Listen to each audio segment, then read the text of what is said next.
Hello दोस्तों, मैं शिवांश पांडे आज आप लोगों के लिए लेके आया हूँ भारतीय संविधान में जो डीपीएसपी है वो हम चर्चा करेंगे आज डीपीएसपी पे, जो कि directive principle of state policy, Hindi में इसे कहते हैं राज्य के नीति निदेशक तत्व। जैसा हम देखेंगे कि इसे भारतीय संविधान के भाग 4 में अनुच्छेद 36 से 51 के बीच रखा गया है और इसे हम आयरलैंड के संविधान से लिए हैं।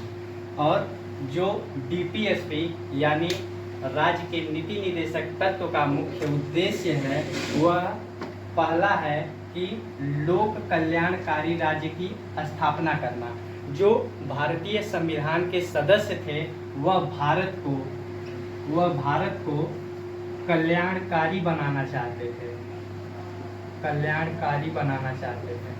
और दूसरा है कि राज्य में सामाजिक और आर्थिक लोकतंत्र की स्थापना करना।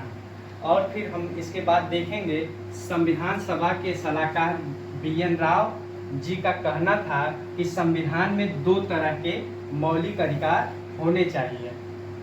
देखेंगे बी.एन. राव के द्वारा जो 2 प्रकार में बांटा गया अधिकार है। पहला अधिकार है मौलिक अधिकार, जो कि अनुच्छेद 12 से 35 तक है। इसमें कहा गया था कि जब संविधान लागू होगा तब नागरिकों को तुरंत यह अधिकार दिया जाएगा, जिसको हम मौलिक अधिकार कहेंगे। दूसरा है कि राज्य के नीति निदेशक तत्व, इसे अनुच्छेद 36 से 51 के बीच रखा गया है। इसमें कहा गया है कि जब सरकार के पास अत्यधिक संसाधन रहेगा तब वह नागरिकों को देगी, अन्यथा नहीं देगी। अर्थात सरकार का कहना था जब हमारे पास अत्यधिक संसाधन रहेगा तब हम नागरिकों को प्रोवाइड कराएंगे, तब हम उनको देंगे। देखेंगे राज्य के नीति निदेशक तत्व डीपीएसपी, जो कि अनुच्छेद 36 से 51 के बीच है। तो आज हम पढ़ेंगे अनुच्छेद इसके जो 36 से 51 तक है। तो हम पढ़ेंगे अनुच्छेद 36। इसमें दिया है राज्य की परिभाषा। इसमें कहा गया है राज्य के अंतर्गत भारत सरकार और संसद तथा राज्यों के प्रत्येक राज्य सरकार और विधानमंडल, ये जो हैं यह सब क्या है, भारत के अधीन है। इसके बाद अनुच्छेद 37 पढ़ेंगे।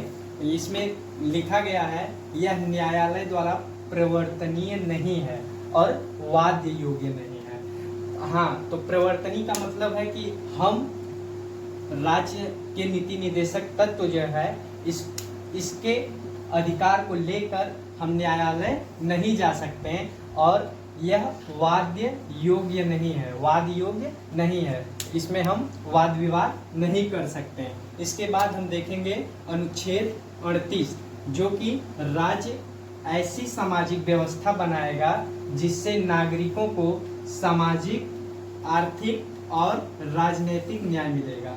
इसमें कहा गया है कि राज्य जो है वह एक ऐसी व्यवस्था बनाएगी जो कि भारत के नागरिकों को सामाजिक, आर्थिक और राजनीतिक न्याय मिलेगी। देखेंगे हम सामाजिक न्याय क्या है। सामाजिक न्याय के तौर पर हम देखेंगे कि भारत में सभी प्रकार के लोगों को समान रूप से देखा जाएगा। किसी भी जाति, धर्म, लिंग के आधार पर उससे भेदभाव नहीं किया जाएगा। आर्थिक में देखेंगे हम किसी भी प्रकार के लोगों के साथ आर्थिक न्याय से हम क्या समझेंगे कि जो राज्य की सरकार है वह आर्थिक विषमताओं से नागरिकों को दूर रखें। और राजनीतिक न्याय में देखेंगे कि हम चुनाव लड़ने के लिए स्वतंत्र हैं, जैसे हम आम नागरिक हैं, किसी भी नेता के दफ्तर में जा सकते हैं, यह हमारा राजनीतिक अधिकार है। और हाँ, इसके बाद देखेंगे केटी शाह का कथन। इसमें इन सामाजिक, आर्थिक, राजनीतिक को देखते हुए केटी शाह का एक कथन है। इन्होंने एक कथन कहा कि राज्य के नीति निर्देशक का तो एक ऐसा चेक है जो बैंक के सुविधा के अनुसार अदा किया जाता है। आप देखेंगे अनुच्छेद 39, इसमें क्या कहा गया है कि राज्य विशेष रूप से कुछ नीतियों को सुरक्षित करने में कार्य करेगा, जैसे कि सभी नागरिकों को आजीविका के पर्याप्त साधन का अधिकार। जैसे राज्य का अधिकार है वह सभी नागरिकों को रोजगार दे। उसके बाद दूसरा है कि श्रमिक की शक्ति और स्वास्थ्य की सुरक्षा। राज्य का यह भी कर्तव्य है कि वह जो श्रमिक हैं उसकी शक्ति और स्वास्थ्य की सुरक्षा करें। इसके बाद तीसरा है पुरुष और महिलाओं को समान कार्य के लिए समान वेतन दिया जाएगा।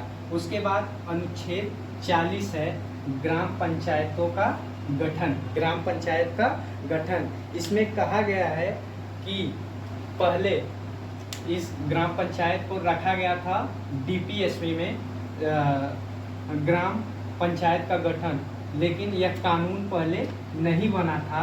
इसके बाद 73वां संविधान संशोधन में इसे पंचायती राज्य बनाया गया और यह जो नगर पालिका है इसको 74वें संविधान संशोधन द्वारा बनाया गया था।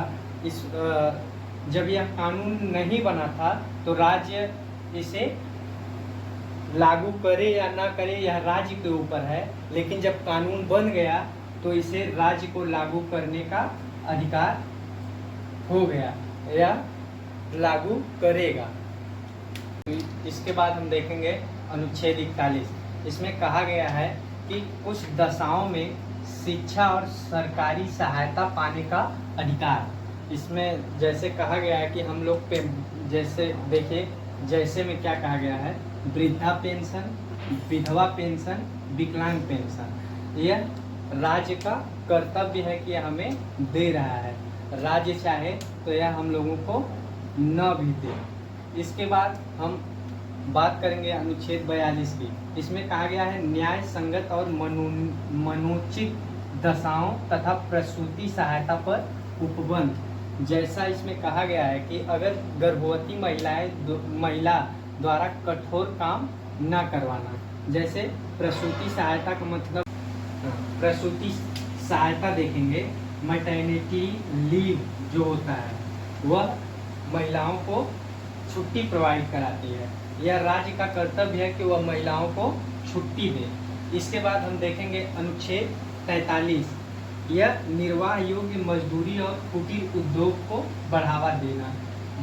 राज्य जो है वह निर्वाह योग्य मजदूरी और कुटीर उद्योग को बढ़ावा देता है। इसमें 43A में क्या कहा गया है, श्रमिकों के भागीदारी के लिए राज्य कदम उठाएगा। यदि श्रमिक कोई उद्योग अपना बढ़ाता है तो उसमें राज्य अपना कदम बढ़ाएगा, वह उस श्रमिक की मदद करेगा।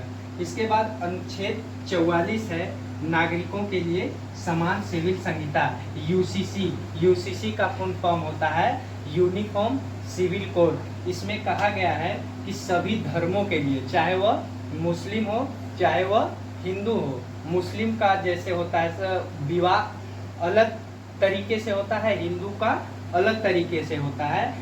यूसीसी में कहा गया है समान सिविल संहिता में कि सभी प्रकार के धर्म जो है वह एक हैं, सभी प्रकार के जो शादी विवाह है सभी धर्मों के एक प्रकार से होंगे। तो अनुच्छेद 45 देखिए, बच्चों को 6 वर्ष की आयु पूरी करने तक प्रारंभिक बाल्यावस्था देखभाल और शिक्षा प्रदान करना, यह क्या है, राज्य का कर्तव्य है। तो राज्य में पहले राज्य के नीति तत्व में पहले था 6 से 14 वर्ष के बच्चों को शिक्षा प्रदान करना।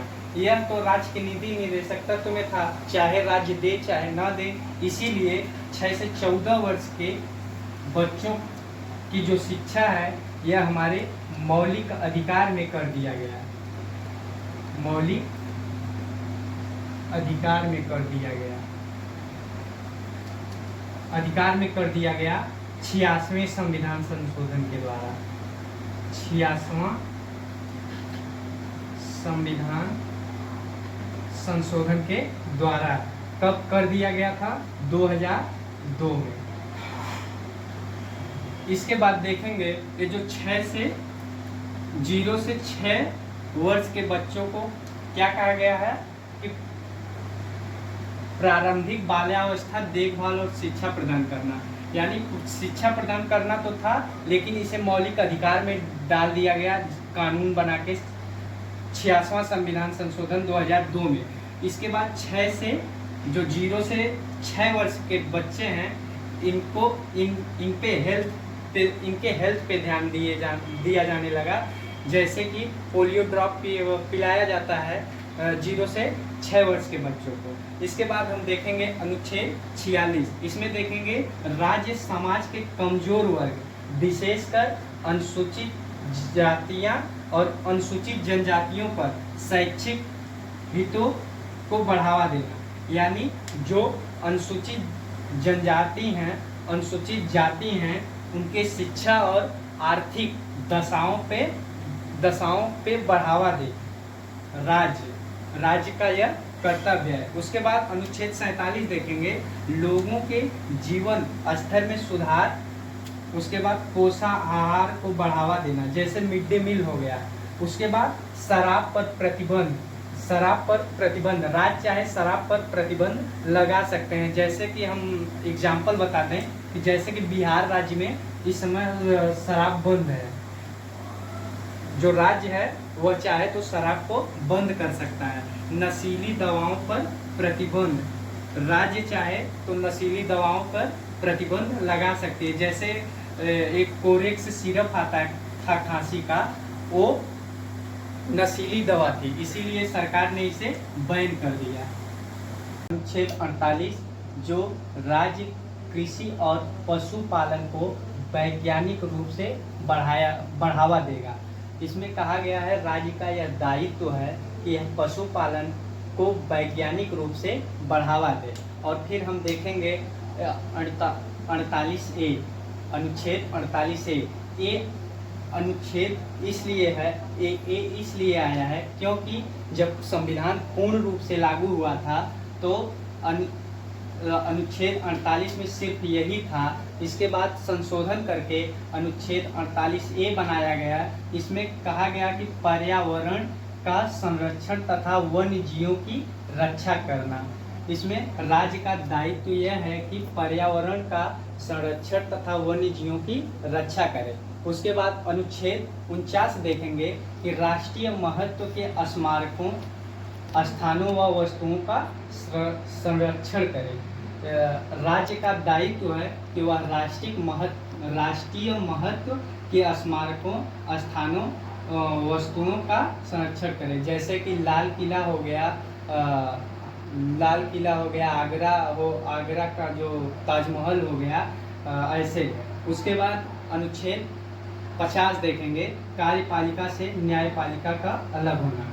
इसमें कार्यपालिका जो है वह न्यायपालिका में हस्तक्षेप नहीं करेगा, इसीलिए इसे कहते हैं 50-50, क्योंकि ये जो कार्यपालिका है वह कार्यपालिका वह न्यायपालिका में हस्तक्षेप नहीं करेगा। जैसे हमारे मौलिक कर्तव्य का हनन होगा तो अगर कार्यपालिका और न्यायपालिका दोनों एक रहेंगे तो मौलिक अधिकार का जो हनन हुआ रहेगा उसका हम जो केस है वह कहाँ लेके जाएंगे जब दोनों एक ही रहेंगे। इसीलिए कहा गया है कि जो कार्यपालिका है वह न्यायपालिका में हस्तक्षेप नहीं करेगा। उसके बाद हम लास्ट अनुच्छेद देखेंगे DPSP का, जो है अंतर्राष्ट्रीय शांति सुरक्षा की अवृद्धि हेतु राज्य प्रयास करेगा। ये अंतर्राष्ट्रीय जो शांति सुरक्षा है इसके लिए क्या राज्य प्रयास करेगा।